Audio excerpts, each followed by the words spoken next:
Good morning, everyone. All right, before we do anything, type of chat. How do you guys do so far this morning? I know a lot of you guys are still trading, and I will resume my trading later this morning, or I guess later this afternoon if you're on the East Coast. But yeah, while you guys do that, this morning was a freaking fantastic morning, which is a huge change of pace from the last couple of mornings. Monday morning, it was green because the market was chopping down and I kept trying for a flag breakout. Wasn't working. It worked on like the last attempt. And I made all my losses back and then a little bit. And then yesterday as well. Had two small winners in the beginning, three back to back losers, flipping me red by actually two trades on the day because of sizing. Um, and I just got pretty much lucky for whatever reason. I decided to continue trading, or not for whatever reasons, because yesterday was a freaking hell to trade. I did end up just above break even on yesterday, but it was traded for an hour and a half, super choppy, very close by, really nice price targets, which kept triggering me into trades. So yeah, yesterday was rough, very rough. But this morning, complete change of pace, as you guys saw. You know, we totaled roughly uh, over 300% in gains alerted.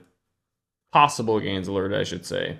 Obviously, if you magically never trim and somehow sold the top, then that's what you're going to get. But possible 300% gains from alerts.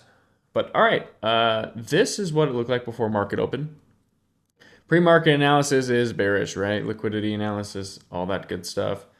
Here are the nearby pivots, and you already have some of these drawn out. But here's this one on ES.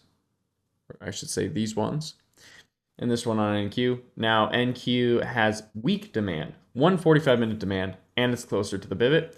ES has a 4-hour demand and a 45-minute demand. That's a lot stronger demand, and the pivots are further away. So my pre-market analysis is exactly what you'd expect it to be, bearish for demand breaks. However, it's ES kind of has a long way to go. I don't really know what to expect, but that's my sentiment. I'm bearish, right? Let's jump back to the 1 minute here. And it's anyway, I completely forgot to mention, but I this morning was so fantastic, but I almost didn't wake up this morning. Like I was out till 2 a.m. just driving around and whatnot. And I was so close to saying, screw it, I'm not trading this morning, but I got my lazy ass out of bed, and I'm so glad I did. Praise God. Um, because I would have missed out on the best morning in a while. So market opens up anyways, and opens up fairly bullish. There's a stark difference between ES and NQ. ES is a lot stronger than NQ. And then this candle happens on NQ. Uh, I didn't fill on this candle. I filled on this candle, correct? Yes. Um, Looked like NQ all of a sudden flipped stronger. I mean, compare it to this previous high here. ES is still under that. NQ's on top of that. The thing is, though, ES got halfway to this minor pivot here on the open candle. NQ was red on the open candle. So its candle was massive, made up the entire deficit that it had in comparison to ES. And so NQ was a lot stronger than ES. And I ended up filling QQQ calls on this candle. I filled it before it closed, actually. I got a decent fill. I filled it kind of like halfway. I pretty much filled it right here. And then it went up and then came back down. Unfortunately, at the end of the candle, NQ looked like it started flipping weaker again. Hard to say, but that's kind of what I was feeling. And it did, unfortunately. Now, as far as my PT, hang on. My actual PT. So I was bear. The pre-market analysis was bearish. Obviously, it's not bearish at the moment, so forget about it. But we have really nice trend lines on ES and NQ. We have lower lows in demand, and these lower highs are beautiful. This is pretty much a perfect trend line on NQ here. Perfect 3-point touch trend line. It may be hard to see, but this wick perfectly touches the trend line as well. So I'm very bullish. But I was really frustrated though that, and this was kind of my PT, kind of a bare minimum PT for the size of this chopping down and trend line and all that jazz. This was pretty much my stop loss. Not a very hard stop loss though, I will say that. Because potential inverse head and shoulders, maybe I decide to hold it. Who knows? Sorry, I had to yawn. But yeah, this was really frustrating. NQ completely crapped the bed as far as strength goes. Look at ES being a lot stronger. It was pretty freaking frustrating. Very frustrating. I was not happy. But right here, NQ looked like it started flipping stronger. Now, here I thought it was going to break back to the downside because we had 3 selling weeks in a row, all of which had higher highs. ES swept this pivot here. Was not looking good. Again, NQ's weak. But then I ended up lucking out. So very heavy trim here because it's pretty much right when it hit my PT, very heavy trim. Because I honestly didn't think this was going to hit PT that way. I thought at the minimum it was going to pull back to demand. And this trade was going to be in jeopardy if that happened, just because contracts chop and whatnot. So I got 25% gains on this trade. I did keep a runner position open for this pivot. Hard stop loss at break even, limit order at break even, and that triggered not on this, not on that big candle, but on this one coming up. Nope, nope. Here. So stopped out my last couple of contracts there, and now it's like, okay, we did miss this pivot. ES has a gorgeous pivot, like a solid 8 out of 10 pivot here. Like that's a really big run, really sharp drop, creating a very acute point, like pretty much the spiky, for lack of better words, the spikier the price action is, the more defined the pivots are, right? Because it takes a lot to just turn around a ton of momentum on a dime and go right back down, right? Especially because that happened one tick below this kind of semi-minor pivot here. That's pretty close to a double top in my books. So I noticed that, but also I still have my pre-market analysis bears for demand to break. So I'm like, okay, if most of the move invalidates, I'm going to be triggered into puts. As you guys know, you all know how I trade by now, especially in the mornings. And was thinking about entering puts here. Couldn't quite pull the trigger just yet. It's just a little bit too risky for like a fractal head and shoulders to form. I pulled it on this candle. Unfortunately, I did so, and it jumped up right after I pulled the trigger. So you all got a better fill than I did. I filled damn near at the bottom of this buying wick there. Stop loss was roughly here. So yeah, that was a concern, and I was debating on going half size. I didn't, so seeing that buying wick was pretty concerning. But on that candle, I did see that ES did flip weaker, so that's why I rolled with SPX. And obviously you get the tax stuff and whatnot. But this was just great. This was just great. Now, when we start getting down here, we're in really heavy demand. We're on a major pivot. This is when I started. This is when I took my first trim right here after the buying wick and the volume spike. But really, I'm looking for NQ demand to take a much bigger trim. NQ broke demand. Barely got the pivot. Now we have red flags. Okay, clearly we have a sharp decrease in momentum. Now, am I really thinking it's going to turn around like it just did? Like, why would it shoot up just to turn around and dump, just to turn around and shoot up again? Doesn't happen very often, right? But we do have red flags in here. We have lower lows with buying wicks. We don't have a volume spike on that doji on NQ, which is good. But clearly we have a halt in momentum. This is when I take my major trim, and I tell you guys, I'm thinking a bounce is going to happen.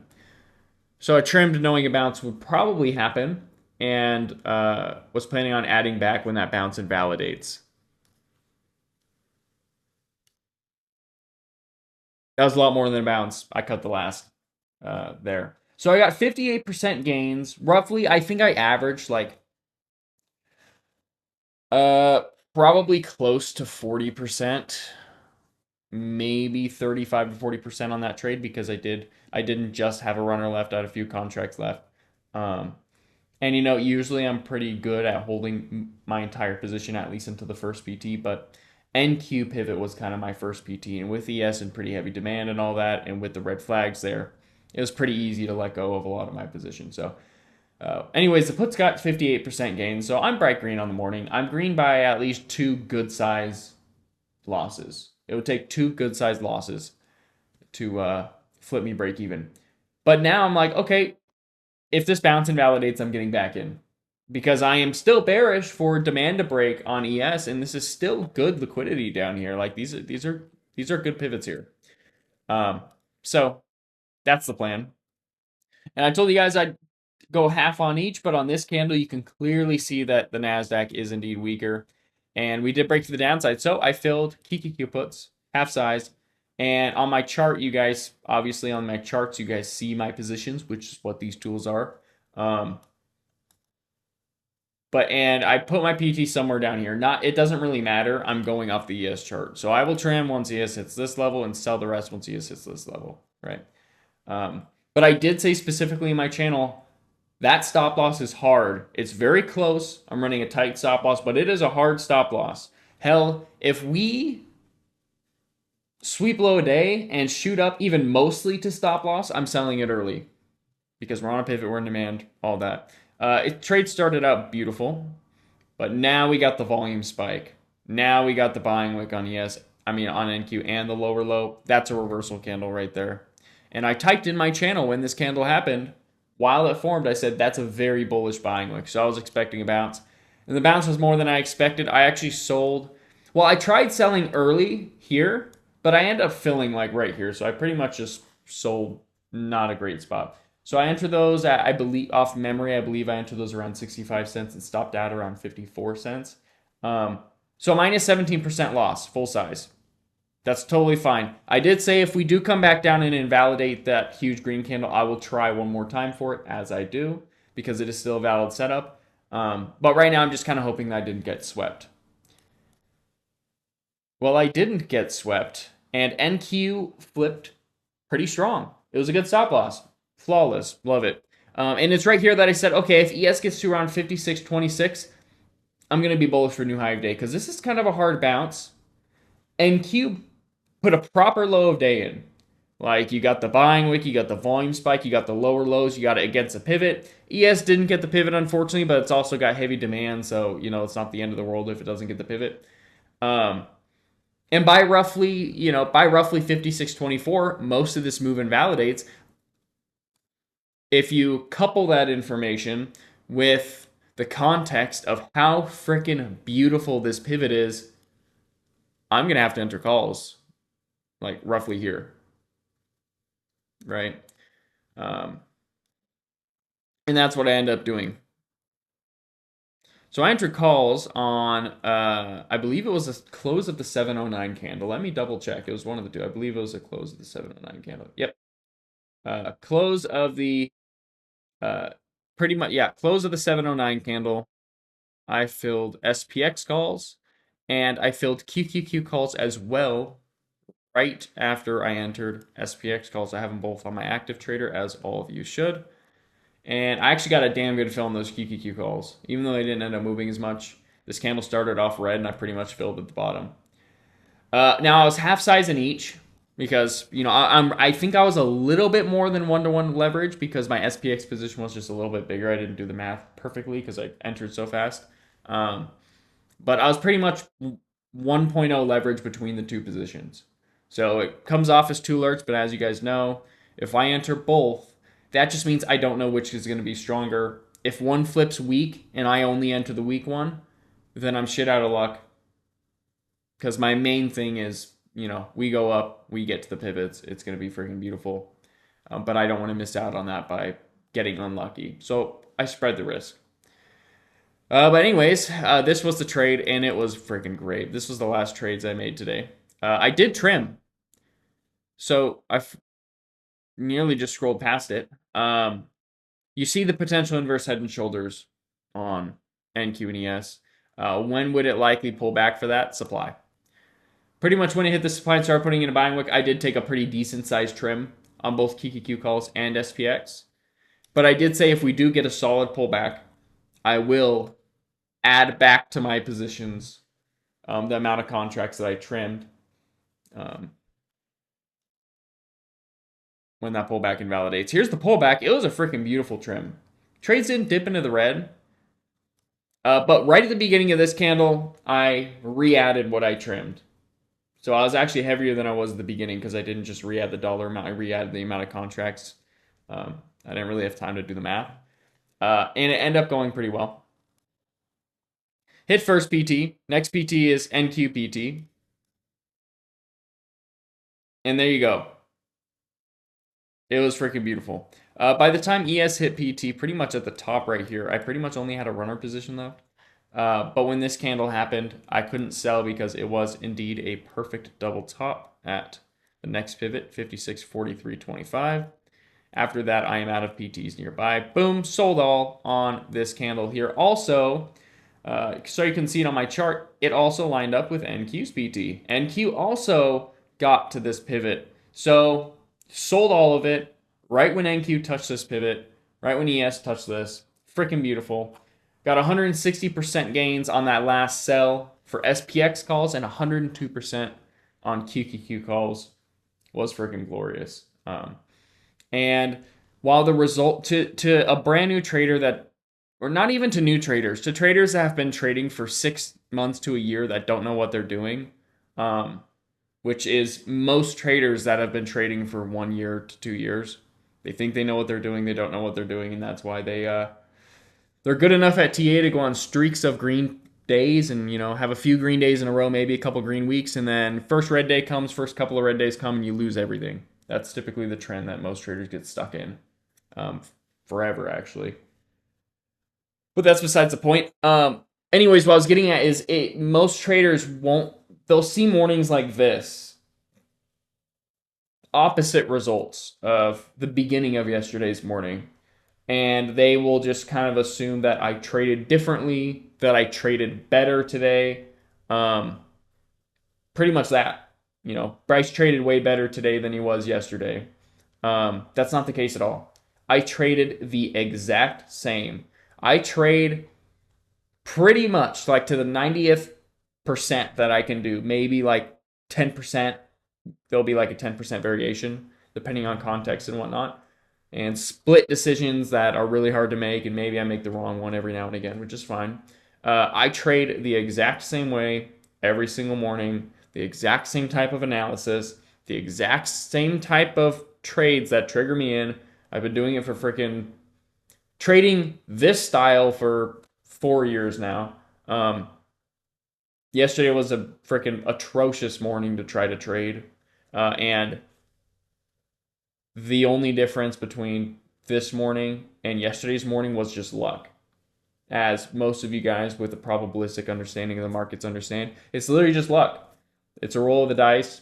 Price action was in favor of the way I trade this morning. It wasn't yesterday, but there's no difference in the way I trade, and that's how I keep the law of probabilities in my favor. Just like the casino, they don't change up how they deal blackjack or Texas Hold'em or any of those card games because they know if they keep dealing the same way and have the same earnings and the same payouts and all those things, the odds are in their favor. They have no idea if, you know, I can go to the casino, win 4 hands of blackjack in a row and leave.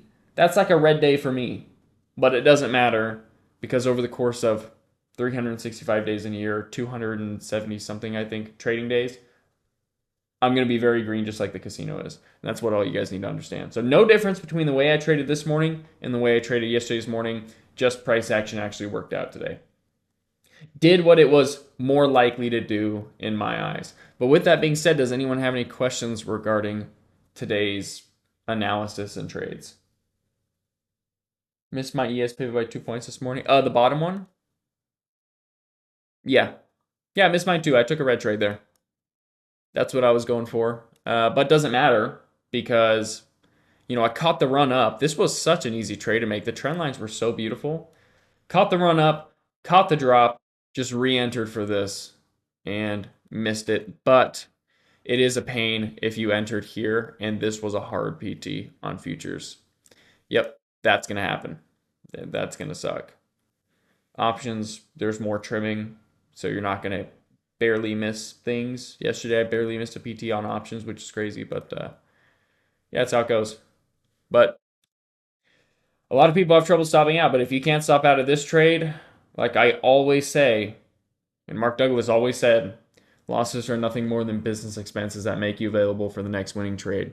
You don't cut this trade, you reinforce bad psychology, you have a massive freaking loss, unrecoverable, and then you're on tilt the entire day trying to chase it back and blow your portfolio in the process or futures account, and you make yourself unavailable for these winning trades. So you just got to freaking pull the plug. Stop loss should be where your initial hypothesis for entering the trade, your initial reasons for getting into the trade are invalidated. That's where your stop loss is, and you better start honoring it. Epic Silver says, my main question is, how do you know when to buy? Do you just look for support zones, trend lines, or at peaks? No. I do have supply and demand, but I do mostly liquidity and momentum analysis. So I was going to redirect you to a lesson, but you're not premium. If you're a premium, in the TA lessons channel, there's a lesson on liquidity. All the lessons on liquidity, that. And then also the consolidation lesson. I forgot what that's exactly called, but the concept of the market moving in two legs, first leg consolidation, second leg, that dictates a vast amount of my trades. Supply and demand is fantastic. It worked way better yesterday than like today, for example. If I traded supply and demand yesterday, I would have been very green, but I find myself more using supply and demand mostly for context, not taking as many reversal trades out of supply and demand. I do occasionally, but more so using supply and demands for me to easily find pivots and actually play the break of supplies and demands when everything lines up. When the chart has a lot of momentum and the supply or demand are weak, like NQ, for example, that's what I've been doing. So use your 3-day free trial, cancel it, I don't give a shit. But the liquidity lessons you're going to want to watch, the consolidation lesson on how the market moves in two legs. So watch how to day trade a trending market. That lesson right there, that describes it. And yeah, that's pretty much it. And you know what? Most people in premium trade the exact same way. Barely anyone follows my channel in reality. Like barely anyone follows my channel. A lot of people watch my channel. But at this point, with how long you guys have been around, most of us trade the same way in the mornings. So most of us are taking the same trades, regardless if you're following me or not, because we just have the same analysis. We have the same strategy. And so pretty much it's nice to see when, I have a fantastic day, everyone else has a fantastic day, and knowing it's not because they just followed me like blind sheep, but it's because their pivots actually swept and their trades worked out. And then yesterday, when I have a terrible day, everyone has a terrible day as well. It's great. But yeah, if you want to learn how to trade, that's the move, because I'm not in the business of creating blind sheep that I have to have the burden of feeding and answering to and managing DMs and all that stuff, which is also why I do these YouTube videos, to answer questions. That work says, yep, I'll be in a trade and look over at Bryce and we are in the same trade. Yep, fingers crossed every time. I use fair value gap bounces and golden zones. What's your thoughts on that? Fair value gap bounces, bad strategy in my opinion. I have back tested it fairly extensively with premium, and I've had quite a lot of members study ICT. Some people are using ICT, and that's fine. Certain like silver bullet setup and just basic things that work, like liquidity sweeps and whatnot. But fair value gap bounces, bad strategy. Doesn't work. Doesn't make sense. Think about it. A fair value gap, what is that? It's a lack of liquidity, right? That's the definition of a gap. It's a liquidity lack of. Now, a fair value gap isn't an actual gap. It's just a point in which on the chart your volume profile will display it. There's a lack of liquidity within a specific zone. Why are you using gaps as support? Fair value gaps fill. Gaps in the market, especially on ES and NQ, gaps fill. So if I were to use fair value gaps, I use them as retracement levels. This is where price action is likely to retrace out of. or retrace to. Not bounce out of magically like it's a freaking magical support line. It's going to fill that gap before continue to go up. And I found that for 90 something percent of the trades where if you play a fair value gap at a bounce and it works, it's a freaking bull flag or a bullpen. It's bullish consolidation during an uptrend. Of course, it's going to work, right? But during my back testing, it hasn't worked. Now that doesn't mean what you're doing doesn't work. You can totally have your own spin on it and combination of analysis that works fine. But for most premium members, they've tried the whole basic fair value gap bounce strategy, and I don't know. I'm sure there's a couple, right? We have a lot of people here, but out of the people that I talk to on a daily basis and weekly basis, none of them use that. But golden zones, if you're talking about the golden pocket Fibonacci, 61.8, 78.6, that stuff works fine. Fib is great. Love Fib. But all right, if there's no other questions, that is it. So appreciate you guys for attending. I'll let you folks know when this is uploaded. And like I said, guys, I'm just trying to balance my life right now. If I'm quiet in chats, it's because I'm literally working 16 hours a day. I got 4 hours of sleep last night. I'm literally working 14 to 16 hours a day in meetings, developing, hiring, managing projects, doing the mentorship stuff on top of all of that, right? Updating the mentorship curriculum, doing the mentorship meetings, doing the live futures trading, the options trading in the morning. So it is a lot to manage, and hopefully by the end of this week, I'll have a much nicer balance on things to where I can do both. But right now, right now I'm pretty much just in survival mode. And like I said, I'm literally running on 4 hours of sleep. But um, yeah, you guys will just have to kind of hunker down and wait over the next. Give me probably another few weeks. Once project, instead of going from 0 to 1, goes from 1 to 2, then other hires can start and stuff is kind of taken off my shoulders, and we will just focus on what we're doing here. But all right, I will see you guys later. Hopefully today's futures trade doesn't scam me again, but you know what? 3 red days in a row on the futures strategy, and it's very mechanical. I don't have any control over that. This is subjective trading. It's a lot different. Much higher win rate. But um, pretty much every damn one of those red trades, man, have been fantastic entries at and were green for an extended period of time. So I know I'm doing my job. Price action just needs to get its life together. But all right, I'll see you guys later. Let me know if you guys need anything. Also from the last giveaway, I still owe a couple of you guys money. Tight work, you're one of them, and a few other. I will do my best to take care of those today. Your DMs, if you sent me a DM, you feel free to ping me again. But I leave everyone's DMs on unread so I don't forget them. So yeah, they're safe and sound. All right, I will. FEMA says, hang on, before I go, he says, I used my afternoon account by accident. This morning, should I trade my morning account? No, no, no. Whatever you did, don't start switching things up, dude, because if you get a red trade on your afternoon account and you do it on, sorry, if you take your morning account and trade the afternoon with it and get a red trade, now that's going to start messing up your psychology. You messed up. Just accept the loss or win, whatever it does, journal it, review why it's bad, and then move on, continue reinforcing good psychology. Don't allow like one mistake to potentially be like the first domino in a series of dominoes. Don't do it. Just do what you're supposed to do. From now and then, watch Mark Douglas, watch one of my psychology videos, reinforce some good psychology so you're prepared. And yep. All right. I'll see you guys later. Actually, this time. Let me know if you guys need anything, and good luck if you guys continue to trade.